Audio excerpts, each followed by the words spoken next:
ውድ ቻናላችን ቤተሰቦች እንኳን ወደ ቻናላችን በደህና መጣችሁ። ዛሬ የጨዋታ ቀን ነው። ሊቨርፑሎች የመጨረሻ የፕሪሲዝን ጨዋታቸውን ከኮሞ ጋር ሁለት ጊዜ የሚያደርጉ ይሆናል። በቆይታችንም እነዚህን ጨዋታዎች የምንመለከት ይሆናል። እናንተም እስከ መጨረሻው ደቂቃ ድረስ አብራችሁ ቆይታችሁ እንድትከታተሉት በጨዋታው ዙሪያ ያላችሁን ሀሳብ አስተያየት እንዳለ ኮሜንት ሴክሽን ላይ በመጻፍ እንድታሳውቁኝ፣ ሰብስክራይብ፣ ላይክ፣ ሼር እያደረጋችሁ የቻናሉ ቤተሰብ እንድትሆኑ እንደዚሁም ዲስክሪፕሽን ላይ እና ኮሜንት ሴክሽን ላይ በሚገኙ ሊንኮችም ተጠቅማችሁ የቴሌግራምና የኢንስታግራም አካውንታችንን እንድትቀላቀሉ በአክብሮት እጠይቃለሁ። አሁን በቀጥታ ወደ ጨዋታው የምንገባ ይሆናል። አብራችሁን ቆዩ።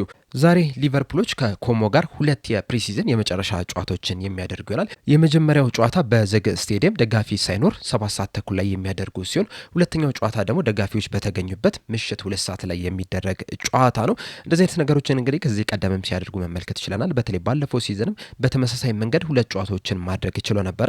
አሁንም ዛሬው ዕለትም ከኮሞ ጋር ሁለት ጨዋታዎችን የሚያደርጉ ይሆናል። በሁለቱም ጨዋታዎች ላይ ግን የተለያዩ አሰላለፎችን ይጠቀማሉ ተብሎ ነው የሚጠበቀው። ሊቨርፑሎች እንግዲህ በዛሬው ዕለት 5ኛና 6ኛ የፕሪሲዝን ጨዋታ ነው የሚያደርጉት። እንደሚታወቀው ከዚህ ቀደም 4 የፕሪሲዝን ጨዋታዎችን ማድረግ ይችላል። 3ቱን በአሜሪካ ማድረግ ሲችሉ አንዱን ደግሞ በአንፊልድ ነበረ ማድረግ የቻሉት። በእነዚህ 4 ጨዋታዎች ሰንደርላንድንና ሬክሳንን ማሸነፍ ሲችሉ በሊድስና ሞናኮ ደግሞ ሽንፈት አስተናግዷል። የመጨረሻው ጨዋታ በአንፊልድ ከሞናኮ ጋር ነበር የተደረገው። እንደምታስታውሱት ሊቨርፑሎች በአሌክሳንደር ኢሳቅና በፍሎሪን ቪርስ አማካኝነት ጨዋታውን 2-0 መምራት ችለው ነበር። ነገር ግን ሞናኮች ከኋላ በመነሳት ጨዋታውን 3-2 በሆነ ውጤት ማሸነፍ ችሏል። በዛሬው ዕለት ደግሞ 5ኛና 6ኛ የፕሪሲዝን ጨዋታቸውን ከኮሞ ጋር የሚያደርጉ ይሆናል። ኮሞች በአንጻሩ በዛሬው ዕለት 6ኛና 7ኛ የፕሪሲዝን ጨዋታቸውን የሚያደርጉ ይሆናል። እስካሁን ድረስ እንግዲህ 5 ጨዋታዎችን ማድረግ ሲችሉ በአምስቱ ጨዋታዎች ደግሞ ሁለቱን አሸንፏል። 3ቱን አቻ በሆነ ውጤት ነው ማጠናቀቅ የቻሉት። የመጨረሻውን ጨዋታ ከአርሰናል ጋር ነበር ያደረጉት። ከአርሰናል ጋር ባደረጉት ጨዋታም ጥሩ እንቅስቃሴ አድርገው አቻ በሆነ ውጤት ሊያጠናቀቁ ችለዋል። በዛሬው ጨዋታ ላይ ቅድም እንዳልኳችሁ ሁለት ጨዋታዎችን ነው የሚያደርጉት ሊቨርፑል ከኮሞ። እናም የመጀመሪያው ጨዋታ ላይ ሊቨርፑሎች ፍሪንጅ የሚባሉት ወይም ደግሞ ብዙ እድል ያልተሰጣቸው እንደዚሁም በኒውካስል ዩናይትድ ጨዋታ ላይም በቋሚነት ይሰለፋሉ ተብሎ የማይጠበቁ ተጫዋቾች፣ ክለቡን ሊለቁ የሚችሉ ተጫዋቾች ይሰለፋሉ ተብሎ ይጠበቃል። አሁን ለምሳሌ ኮስታስ ሲሚካስ፣ ማማርዳሽ ቪሊ፣ ሃርቪ ኤሊየት፣ ካርትስ ጆስ እንደዚሁም ወጣቶቹ እነ ትሬናዮኒ፣ ኬረን ሞሪሰንን ሊጠቀሙ ይችላሉ ተብሎ ነው የሚገመተው። ሁለተኛው ጨዋታ ላይ ደግሞ ዋናውን ቡድን በቋሚነት ያሳልፋሉ ተብሎ ይጠበቃል። ሁለተኛው ጨዋታ ላይ ደግሞ ዋናውን ቡድን ይጠቀማሉ ተብሎ ነው የሚጠበቀው። እንደሚታወቀው የእንግሊዝ ፕሪሚየር ሊግ ሊጀምር 5 ቀናቶች ብቻ ናቸው የቀሩት። ሊቨርፑሎች ደግሞ የ2026/27 የውድድር ዘመንን የመጀመሪያ ጨዋታቸውን ከኒውካስል ዩናይትድ ጋር ሳምንት እሁድ ነው የሚያደርጉትና በዛ ጨዋታ ላይ በቋሚነት የሚጠቀሟቸውን ተጫዋቾች በዛሬው ዕለት ምሽት 2 ሰዓት ላይ በአንፊልድ ደጋፊው በተገኘበት እንመለከታቸዋለን ተብሎ ይጠበቃል። በእርግጥ አንዳንድ ተጫዋቾች ሁለቱም ጨዋታዎች ላይ ሊሳተፉ የሚችሉበት እድል አለ። አሁን ለምሳሌ ትሬናዮኒ የመጀመሪያው ጨዋታ ላይ በቋሚነት ተሰልፎ እስከ 70ኛው ደቂቃ ላይ ከተጫወተ በኋላ ምናልባትም ሁለተኛው ጨዋታ ላይም ተቀይሮ ገብቶ ሊጫወት የሚችልበት እድል አለ ተብሎ ይጠበቃል። ከዚህ ቀደምም የተለያዩ አሰልጣኞች እንደዚህ አይነት ነገሮችን ሲያደርጉ መመልከት ችለናልና በዛሬው ዕለትም አንዶኒ ኢራኦላ ተመሳሳይ ሲስተምን ተመሳሳይ ነገርን ሊጠቀሙ የሚችሉበት እድል አለ ተብሎ ይጠበቃል። በዚህ ጨዋታ ላይ እንግዲህ አንዳንድ ተጫዋቾችን ለመጀመሪያ ጊዜ የምንመለከታቸው ይሆናል። በተለይ ደግሞ ጀረሚ ዣኬንና ሮናልድ አሩሆን በዛሬው ጨዋታ ላይ እንመለከታቸዋለን ተብሎ ይጠበቃል። ምናልባት ከሁለት አንዱ የመጀመሪያው ጨዋታ ላይ ጀምሮ ሁለተኛው ደግሞ ሁለተኛው ጨዋታ ላይ ሊጀምር የሚችልበት እድል አለ። በአጠቃላይ ግን በእርግጠኝነት ሁለቱም ተጫዋቾች በዛሬዎቹ ጨዋታዎች ላይ ቢያንስ 30 ደቂቃን ይጫወታሉ ተብሎ ይጠበቃል። የዛሬው ጨዋታ እንግዲህ ለሁለቱም አሰልጣኞች በጣም ወሳኝ የሚባል ነው። በተለይ ግን ለአንዶኒ ኢራኦላ ወሳኝ የሚባል ጨዋታ ነው። ምክንያቱም ለፕሪሚየር ሊጉ ለአዲሱ የውድድር ዓመት ዝግጁ መሆናቸውን ቼክ የሚያደርጉበት ጨዋታ ነው። ከዚህ ቀደም እንግዲህ ቅድም እንዳልኳችሁ 4 የፕሪሲዝን ጨዋታዎችን ማድረግ ይችላል። በእነዚህ 4 የፕሪሲዝን ጨዋታዎች ላይ ደግሞ አንዳንድ መሻሻሎችን ተመልክተናል። አንዳንድ ደግሞ ክፍተቶች እንዳሉ የተመለከትንበት ሁኔታ አለ። በተለይ በሊድስና ሞናኮ ጨዋታዎች ላይ አሁንም ክፍተቶች እንዳሉ በተደጋጋሚ ስንመለከት ነበረ። በተለይ የቆሙ ኳሶች ላይ ክፍተቶች አሉ። እንደዚሁ መሀል ሜዳው ላይም በተደጋጋሚ ሲከፈት መመልከት እችለናልና ይህንን ነገር አስተካክለዋል ወይስ አላስተካከሉም የሚለውን ነገር በዛሬው ጨዋታ ላይ የምንመለከት ይሆናልና በእንደ አጠቃላይ ግን ለአዲሱ ሲዝን ቡድኑ ዝግጁ ነው ወይ የሚለውን ነገር በዛሬው ጨዋታ ላይ በደንብ የምንመለከት ይሆናል። እናም ከኮሞም ደግሞ ጥሩ የሚባል ፉክክርን እንመለከታለን ተብሎ ይጠበቃል። ኮሞዎችም 2024 ላይ ሴስ ፋብሪጋዝን በቋሚነት ከቀጠሩ በኋላ በጣም አስደናቂ የሚባል እንቅስቃሴን እያደረጉ ነው የሚገኙት። በተጠናቀቀው ሲዝንም በሴሪኤው 4ኛ ደረጃን ይዞ በማጠናቀቅ ወደ ሻምፒዮንስ ሊግ ማለፍ ችሏል። በቅርቡም ከአርሰናል ጋር ያደረጉትን የወዳጅነት ጨዋታ ከተመለከታችሁ ምን ያህል ጠንካራ እንደሆኑ በደንብ መመልከት ይቻላልና ሊቨርፑሎች ከኮሞ ጋር ጠንካራ የሚባል ፉክክር ይገጥማቸዋል ተብሎ ይጠበቃል። ይህም ደግሞ ለአዲሱ የውድድር ዘመን በደንብ ያዘጋጇቸዋል ተብሎ ነው የሚጠበቀውና ሊቨርፑሎች ዛሬ ጥሩ ፈተና አለባቸው። ይህንን ጥሩ ፈተና ይወጡታል ወይ አብረን የምንመለከት ይሆናል። እንደዚሁም በእነዚህ ሁለት ጨዋታዎች ላይ አብዛኞቹ የሊቨርፑል ተጫዋቾች 70 እና ከዛ በላይ ደቂቃ ይጫወታሉ ተብሎ ይጠበቃል። ይህም ደግሞ ለአዲሱ የውድድር ዘመን እንዲያዘጋጃቸው ይረዳቸዋል ተብሎ ነው የሚጠበቀው። እስካሁን ድረስ እንግዲህ ብዙ ተጫዋቾች ከ70 በላይ ደቂቃ አልተጫወቱም። በእርግጥ አንዳንድ ተጫዋቾች አሉ 70 እና ከዛ በላይ ደቂቃ የተጫወቱ።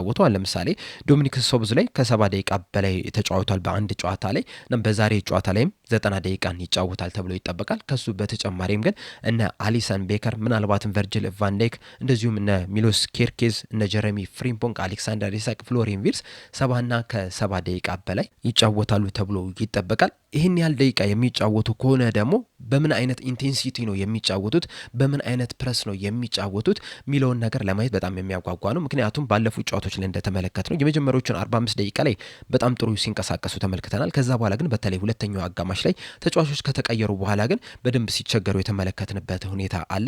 እናም በዛሬ ጨዋታ ላይ እነዚህ ቋሚ 11 ውስጥ የጀመሩት ተጫዋቾች 70 እና ከዛ በላይ ደቂቃ አብረው የሚጫወቱ ከሆነ እስከ ምን ያህል ድረስ በኢንቴንሲቲ መጮት ይችላሉ የሚለውን ነገር የምንመለከትበት ጥሩ አጋጣሚ ነው ተብሎ ነው የሚጠበቀው። እንደዚህ ውስጥ እንደ ቡድንስ ጥምረታቸው ተግባቦታቸውስ ምን ያህል ደረጃ ላይ ደርሷል የሚለውንም የምንመለከት ይሆናል። በእርግጥ አንዳንድ ተጫዋቾች ጥሩ ጥምረትን እያስመለከቱ ነው የሚገኙት። ለምሳሌ ባለፉት ሁለት ጨዋታዎች ፍሎሪን ቪርትስ እና አሌክሳንደር ኢሳክ ጥሩ ጥምረትን ማስመልከት ችሏል። እንደዚሁም ሌሎች ቦታዎች ላይም ጥሩ ጥምረትን የተመለከትንበት ሁኔታ አለ።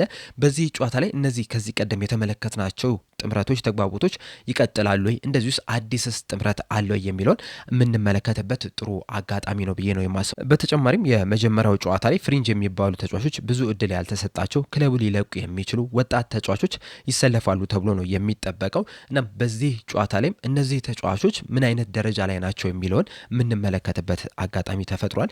ባለፉት ጨዋታዎች እንግዲህ እነዚህ ተጫዋቾች ተቀይሮ እየገቡ ነበር ሲጫወቱ የነበሩት እና የሚጫወቱበት ደቂቃ ትንሽ ከመሆኑ አንጻር ምን ደረጃ ላይ ናቸው የሚለውን ነገር ለማየት ትንሽ አስቸጋሪ ነው የነበረው። በዛሬው ጨዋታ ላይ ግን የመጀመሪያው ጨዋታ ላይ በቋሚነት ስለሚሰለፉ እንደዚሁም ረዥም የመጮቻ ደቂቃ ስለሚያገኙ የት ደረጃ ላይ እንዳሉ በእርግጠኝነት ማወቅ እንችላለን። በዚህም ደግሞ ቀጣይ የሊቨርፑል ቆይታቸውም ሊወሰን የሚችልበት ከፍተኛ እድል አለ። ምክንያቱም የመጀመሪያው ጨዋታ ላይ ራሳቸውን በደንብ የማያሳዩ ከሆነ ምናልባትም በሊቨርፑል ያላቸው ቆይታ ሊያበቃ ይችላል። አሁንም እንግዲህ የሊቨርፑል ቆይታቸው ያልተረጋገጡ የተለያዩ ተጫዋቾች አሉ። ለምሳሌ እነ ከርቲስ ጆንስ እና ሃርቪ ኤሊየት፣ ኮስታስ ሲሚካስ እንደዚሁም ሌሎችንም ብንጠራም የሊቨርፑል ቆይታቸው እስካሁን ድረስ አልተረጋገጠም። እናም በመጀመሪያው ጨዋታ ላይ ጥሩ የሚባል እንቅስቃሴን የማያሳዩ ከሆነ ምናልባትም በእርግጠኝነት ክለቡን ሊለቁ የሚችሉበት እድልን ይጨምርላቸዋልና ይሄ ጨዋታ ለነሱም በጣም ወሳኝ የሚባል ነው። እንደዚሁም በዚህ ጨዋታ ላይ ሊቨርፑሎች ያሉባቸውን ክፍተቶች አስተካክለው መጥተዋል ወይ የሚለውን የምንመለከትበት ነው። እንደሚታወቀው ባለፉት ጨዋታዎች ላይ በቆመ ኳስ አጠቃቀም ላይ በጣም ሲቸገሩ ተመልክተናል። በተለይ በሊድስ እና በሞናኮ ጨዋታ ላይ 3 የቆሙ ኳሶች ተቆጥሮባቸዋል። እነዚህን ነገሮች እንዴት ነው እያስተካከሉ ያሉት? አሻሽለውታል ወይ? መፍትሄ ሰጥተውታል ወይ የሚለውን የምንመለከት ይሆናል። እንደዚሁም መሀል ሜዳ ላይ ያለውን ክፍተት ሸፍነውታል ወይ የሚለውን በዚህ ጨዋታ ላይ የምንመለከት ይሆናል። በሞናኮ ጨዋታ ላይ በተለይ በሪያን ግራቨንበርክ እና በዶሚኒክ ሶቦስላይ መካከል ረዣዝም ክፍተቶችን ስንመለከት ነበረ። በእርግጥ ይህንን ክፍተት በጀረሚ ፍሪምፖንግ ለመሙላት ጥረት ሲያደርጉ ነበረ። ነገር ግን እሱ ይህንን ክፍተት ለመሙላት በሚሄድበት ሰዓት ሞናኮች በቀኝ ክንፍ በኩል ክፍተቶችን ሲያገኙ ተመልክተናል እና በዛም እንግዲህ ለማጥቃትም ጥረት ሲያደርጉ የተመለከትንበት ሁኔታ አለ እና አንዶኒ ኢራኦላ ለነዚህ መፍትሄ ሰጥቷቸዋል ወይ የሚለውን በዚህ ጨዋታ ላይ የምንመለከት ይሆናል። እንደ አጠቃላይ ግን ቡድኑ በአንዶኒ ኢራኦላ ስር ለአዲሱ የውድድር ዘመን ለ2026/27 የውድድር ዘመን ዝግጁ ናቸው ወይ? ምን ደረጃ ላይ ናቸው ያሉት? በጣም ምርጥ የሚባል ደረጃ ላይ ናቸው ያሉት ወይስ መካከለኛ ላይ ናቸው ወይስ በጣም ብዙ ይቀራቸዋል የሚለውን በዚህ ጨዋታ ላይ የምንመለከት ይሆናል።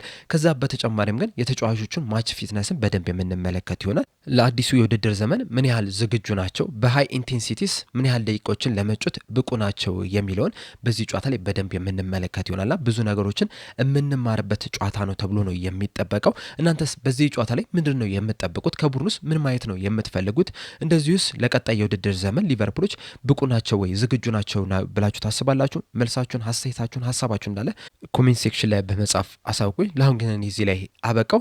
በቀጣይ ከጨዋታዎቹ በኋላ በተለይ ሁለቱም የሚተላለፍ ከሆነ የሁለቱንም ለየብቻ ማች ሪያክሽን ይዤላችሁ የምመጣ ይሆናል። ካልሆነ ግን የምሽቱን የ2 ሰዓቱን ጨዋታ ከተመለከተን በኋላ በዛ ዙሪያ ማች ሪያክሽን ይዤላችሁ የምመጣ ይሆናል። እስከዛው ድረስ ግን ሰብስክራይብ፣ ላይክ፣ ሼር፣ ፎሎ ማድረጋችሁን እንዳትረሱ። ቸር ያቆየን።